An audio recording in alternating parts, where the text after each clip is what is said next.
y'all, my name is Courtney. I am so pumped you're here. I want to talk about my gastric sleeve today because my surgery is in 10 days. I'm really nervous, but mostly, besides my hair falling out right now, I am really excited. And I kind of feel like this deserves more than like a 1 minute TikTok or reel or whatever. And I kind of want to just like go in depth a little bit for anyone that is thinking about it, doesn't know what it is scared and their surgery is coming up, whatever the case may be. Now, my journey to my weight gain, all these things, oh my gosh, my PCOS, so polycystic ovarian syndrome, it sucks. That's all I can say. It sucks. Now, the diagnosis for that, I get bothered when people like throw around that word so easily, or like not even people, the doctors just diagnose every and anybody. And it's so frustrating because when I was diagnosed 10 plus years ago,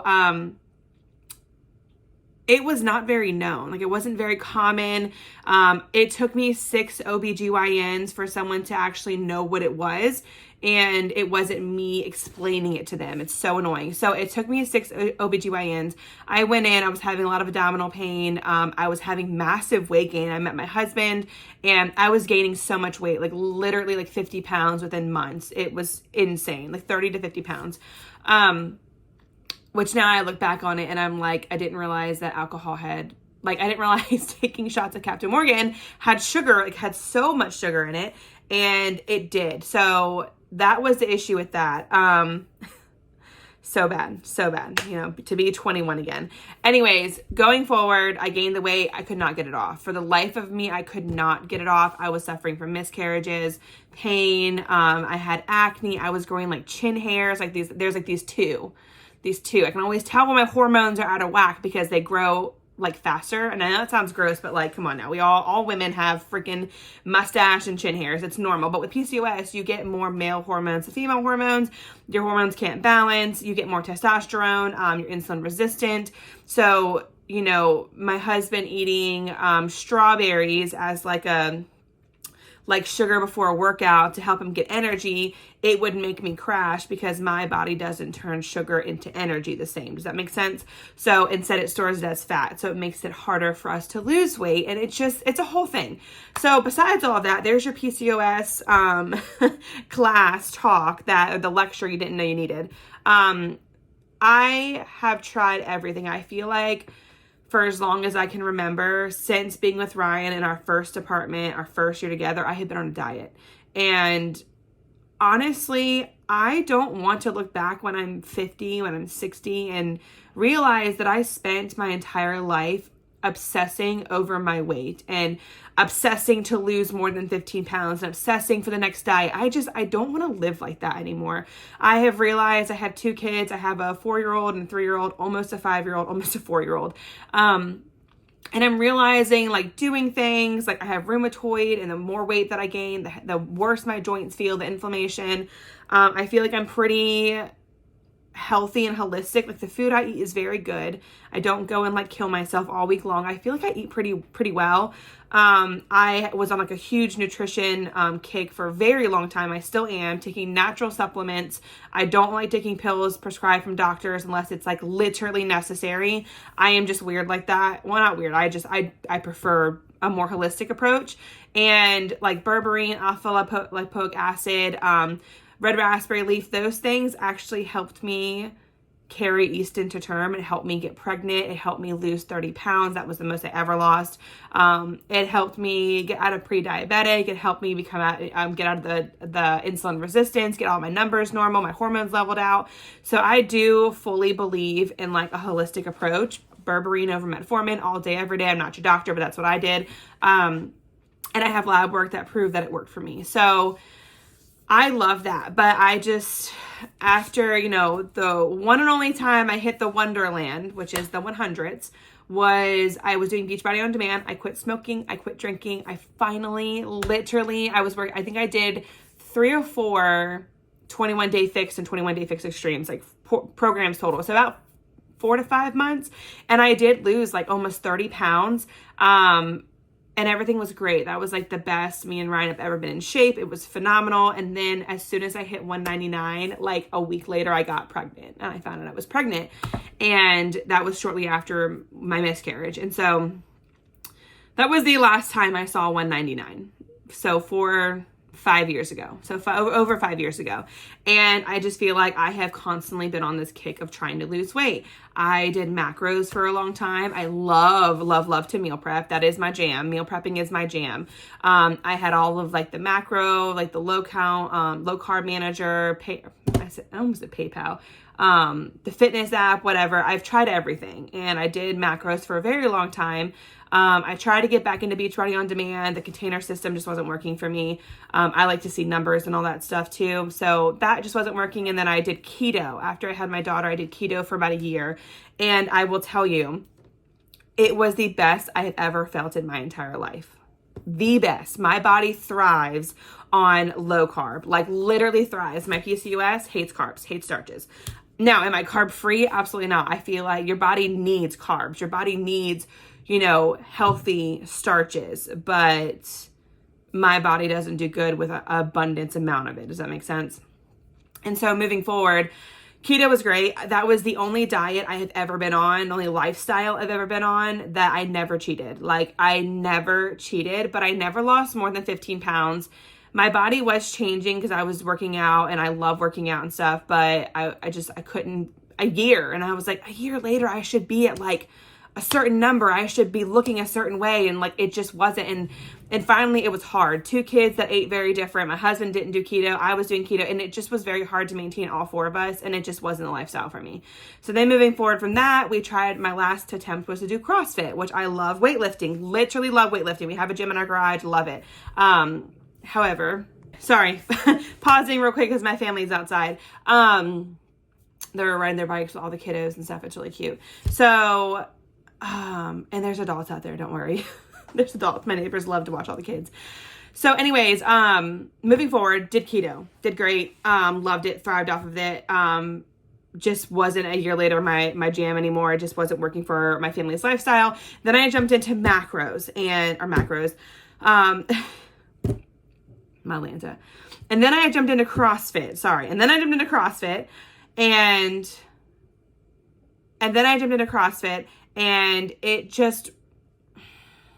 it was great. I felt so strong and I felt so healthy and my joints felt phenomenal, like phenomenal. All of my joints kill me because of my RA, but felt phenomenal. But I started getting discouraged because even though I lost like 6 or 7 pounds, and I wasn't seeing much of my body changing. My stomach wasn't going down a bunch. My arms weren't changing a bunch.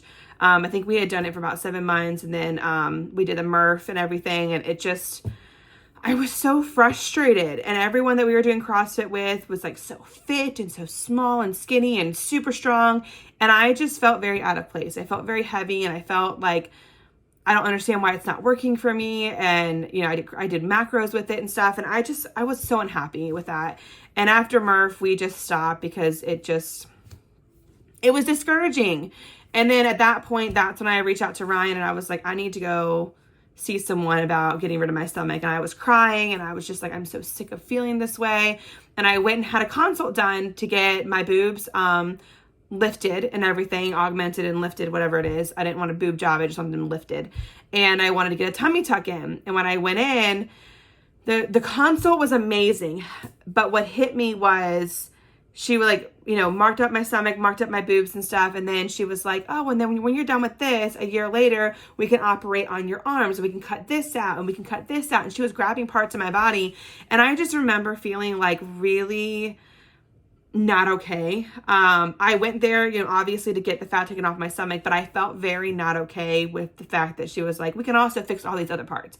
And I feel like that was also like that. And then I came back home.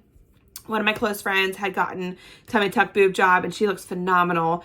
But then another friend of mine, she had a gastric sleeve. And at this time I had never heard of a gastric sleeve. I guess I never really considered weight loss surgery. I never really thought about it. And she was like, yeah, girl, I'm getting a sleeve, blah, blah, blah. And she told me all about it, how she was doing. She had just gotten it done or was about to get it done. And then I really started looking into it. I got on social media. Hashtag VSG just means vertical sleeve gastrectomy. So if you hashtag that, you can find so many accounts. Hashtagging gastric sleeve surgery before and afters.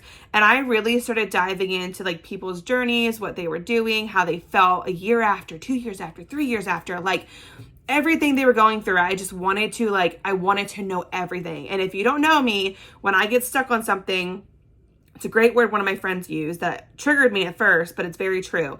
I become obsessive in the fact of like, I want to know and do everything. Does that make sense? And so I dug into this for a hot minute, and I think I decided, I was like, Ryan, I want to get a gastric sleeve. And I went and I finally got a consult with the doctor after like there was trial and error with Centera. And then I went to Chesapeake, and I met this amazing doctor, Dr. Adam Myers, amazing.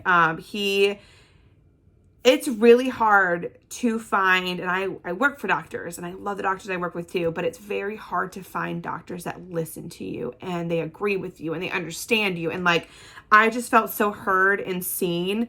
And he even was like, you're going to do great. Like, I'm happy that you're doing this before you get too big. Because then we worry about like loose skin and all these other things. Right.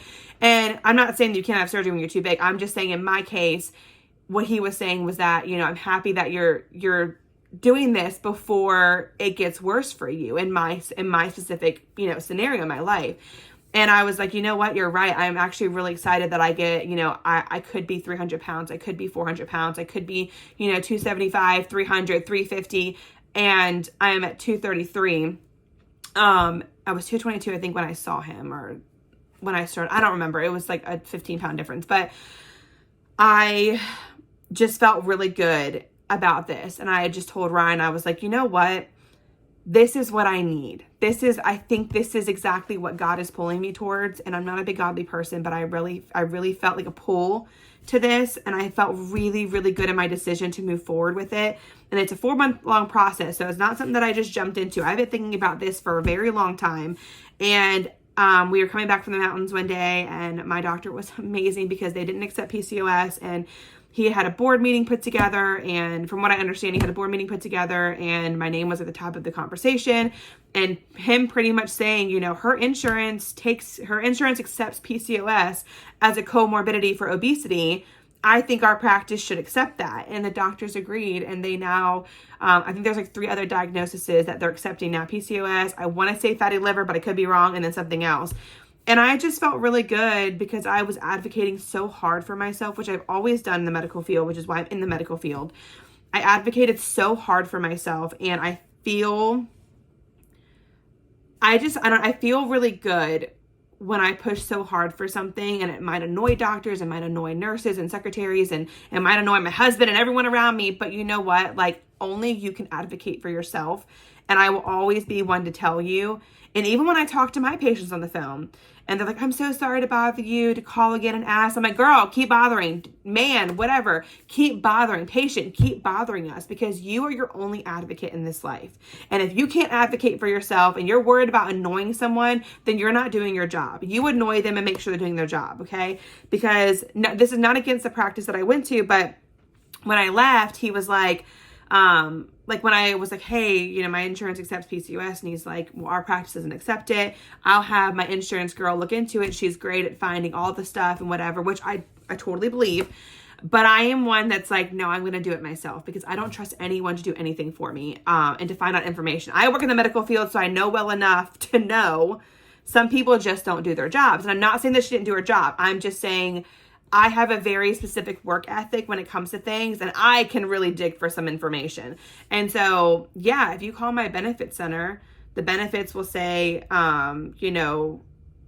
over 35 BMI, you have to have one of these 3 comorbidities. So he called me back and he was just like, yeah, she looked into it. They don't accept it. And I was like, huh. And so I ended up calling and I got a hold of Precerts, and I was like, listen, my insurance is very different. It says other related comorbidities, obesity related comorbidities. And I was like, PCOS leads to weight gain. It's one of the main factors in women gaining weight and being obese. Would you guys consider that for my surgery? And she went into it and she was like, absolutely. We absolutely would. And so I called my Dr. Myers back before all this process started. And I was like, listen, I know you said your girl was good, but I'm better. So nothing, no shame or anything, but like I know the questions to ask too. And, I've just done this long enough. And anyways, he was like, wow, okay. And then that's when he pulled together the board meeting. So long story short, I also got approved 40 BMI, PCOS, all those things. But, I'm saying all this because when you go to get a gastric sleeve or you're looking into like weight loss surgery or honestly, any kind of surgery whatsoever, be your own advocate. Do your own research. Don't just call the benefit center. Call pre-certs, because pre-certs is where the nurses and the doctors are that get your paperwork, read it, and approve or deny it. The benefit center just pulls up your PDF file and says, go to page 42. And I'm like, I know what it says. I'm not asking that question. And then I'm like, let me just go talk to a nurse on pre-certs. So I would call your insurance first and foremost if you're looking into a gastric sleeve or looking what your insurance recommends or requires, any of that stuff.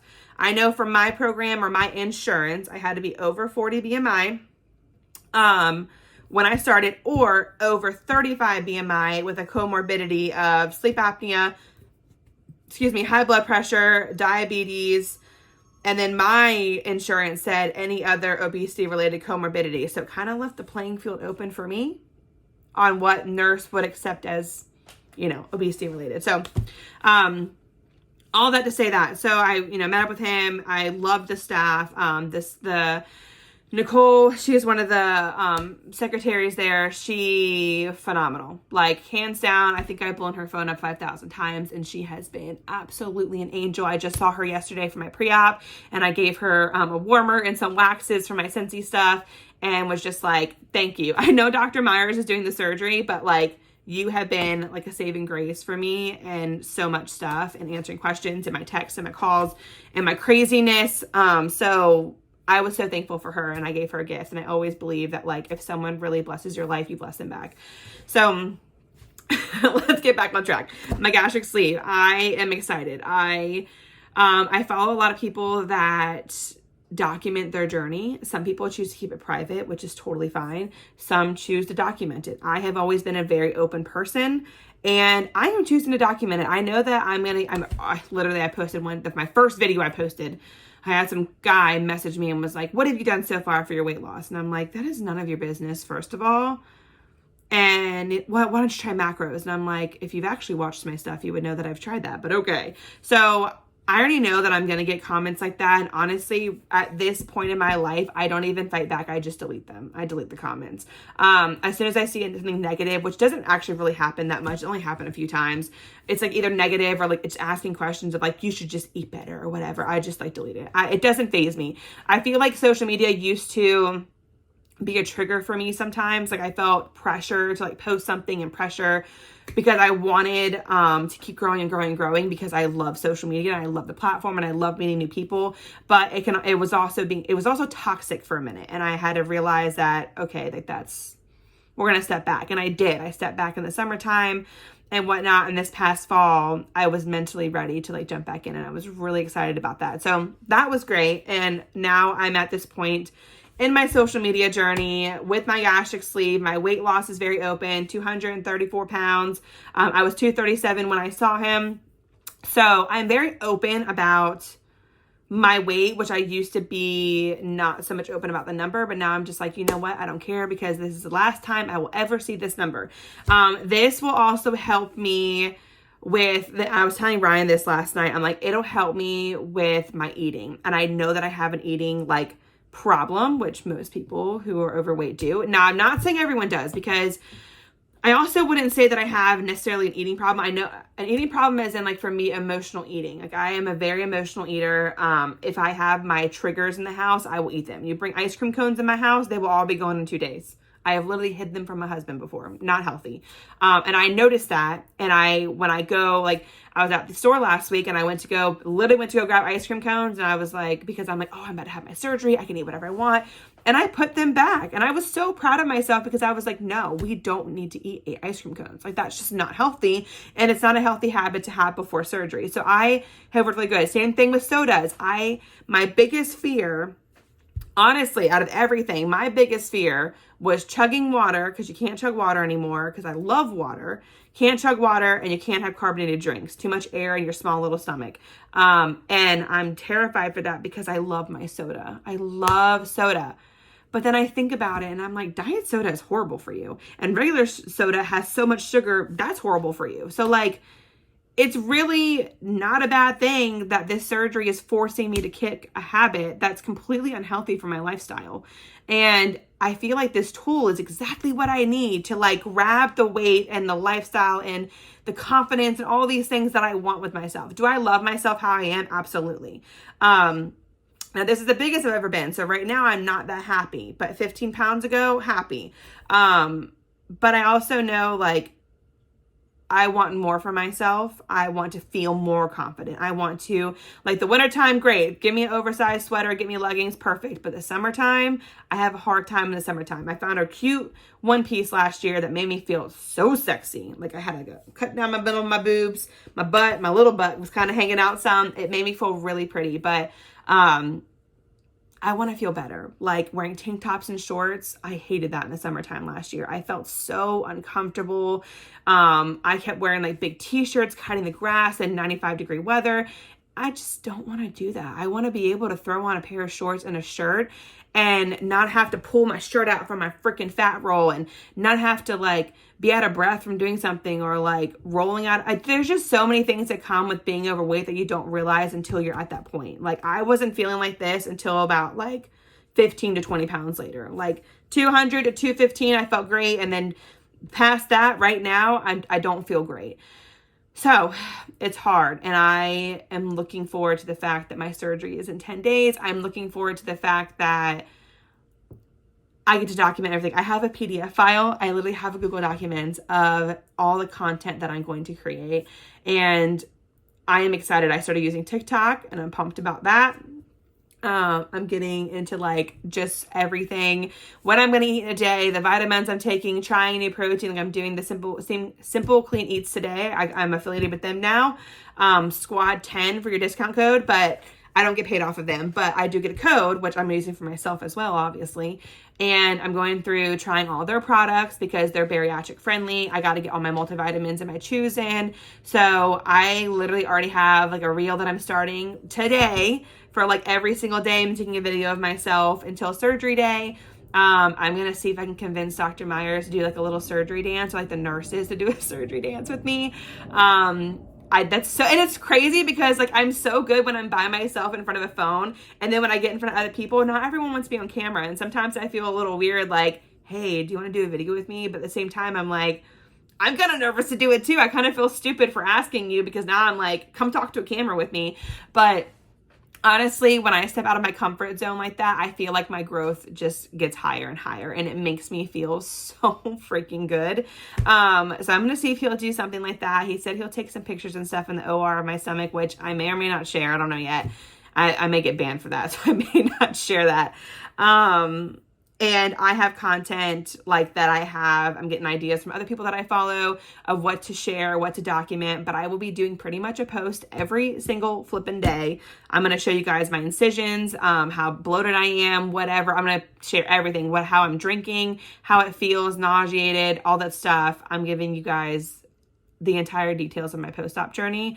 And I'm actually feel like I've gone pretty in depth in my pre-op journey. And I haven't really found a lot of accounts that do, I have hardly found any accounts that do pre-op stuff. So that's why I'm pouring so much in this week to really get into like the pre-op phase of stuff. But I'm excited. And to think about being even like 20, 30, to think that I'm going to be in Wonderland in the summertime, it literally brings tears to my eyes. I cannot wait. Like just the little things of like going in my backyard. In our backyard, we have 5 people lined our fence. We have a huge backyard and everyone is lined on our fence, and we have a pool And I just didn't feel comfortable walking outside in a bathing suit, like just sitting out there and walking around doing yard work. Cause I'm like, oh my God, who's watching my fat roll when I bend over and stuff? Like nobody is, but that's what I think. And I'm really excited to like be able to feel so good in my body and for my joints to feel better and my PCOS to feel good, because one of the things with PCOS is when you lose weight, everything starts kind of lining up again. Everything, y'all, everything. I'm just so excited. And I'm so open about it because I don't think there's any shame in getting weight loss surgery. I remember like years and years ago when I heard about it, I used to be the one that said it's the easy way out. But after going through 4 months of diet appointments, learning about the process, learning the after part, even years later, how you still have to keep up with these things, which is a good thing. But then I go on Instagram and I start getting like, oh my God, I don't know if this is it for me. And then I get on Instagram and I see bodybuilders who have had weight loss surgery where I'm like, she is snatched and she looks hot as hell. I watch like women bodybuilders or like women in the gym and stuff because I want to see what they're doing. But I'm like, there's this one girl, I can't remember her name, but I follow her. And every time I look at her, I'm like, how did she have weight loss surgery? Because she looks so effing good, like so good. But even the girls in the practice, like Dr. Meyer said yesterday that he has 2 bypass staff and he has 2 staff members that had sleeves. So now that's an even number, but it's great to hear. Like dietitians are great. They're by the book. They tell you what to expect, but they don't know. They don't know how it feels. They don't know what to expect. And so yesterday we had our pre-op class and one of the girls that presented actually I don't know if she had a sleeve or a bypass. She had one of them, but she was like, let me tell you, girl, how it's really going to be. And it was really enlightening to hear that. I also have friends. I have a couple friends now that I know that I never knew before had a gastric sleeve or a bypass. One of my really good friends, I went traveling with her this past weekend or 2 weeks ago, and I got to watch how she was eating 7 months out. And I'm like, that's totally normal. You're back to plating your food normal and all the things. So like, you're not forever just eating, like drinking protein shakes. You're not forever just doing portion control. I mean, you are to an extent, but once you hit like your maintenance, you start building from there. And that's what I'm excited for. I'm excited for the maintenance. I'm excited to start building with like my muscles and just feeling strong and slim and what I feel like my inner soul is, but I don't see it on the outside, if that makes sense. So I'm getting this for me. For the first time in 10 years, I can actually say that this is 100% for me and for nobody else. I'm not doing this for Ryan. I mean, I am kind of doing it for my kids and for Ryan as far as like, I want to be my best version of myself, but I'm doing this for me because in reality, I have put myself on the back burner, which is why I've had to get root canals and why there's so many things. I don't go to doctor's appointments. I don't get physicals done because I have 2 kids and I can't do it. I have no one to watch the kids for me. And I just always put myself on the back burner. And I will say the past 4 months, especially this month, has been really hard for me to reach out for help. Like I feel bad, like dropping my kids off at my mom's or like with my Nana or like asking people to like take off work to help me. Like that's really hard for me. For someone who doesn't, that plane is very low. For someone who doesn't ask for help like me, it's very hard to ask for help. Very hard. And so I will say making sure that you have a good support system is huge, but honestly, I'm just so excited. I couldn't care what anyone thinks about what I'm doing because it's not their life, it's mine. And I feel like, I'm going to start crying. I feel like on March 6th, my entire life is about to change, and man, I cannot wait for it, y'all. I cannot wait for it. I cannot wait to see that all of my hard work, and after I get the sleeve, it is so much work after you get the sleeve. It is not like you get the sleeve and then you're skinny. Like there's so much work and time and like side effects and things that you have to deal with getting a sleeve, but you can live a totally normal life. And it is not the easy way out. It is not. It is a tool because people can regain their weight, and it happens. People can absolutely regain their weight if you don't use the tool correctly. And I'm just so excited, y'all. So before I sit here and start crying, I just did my makeup today. I hope you guys follow along on my TikTok and my Instagram, whatever. And because March 6th everything. I'm posting every day right now as I get ready for it, but I'm really going to be diving in March 6th, and I cannot wait to take y'all along with me.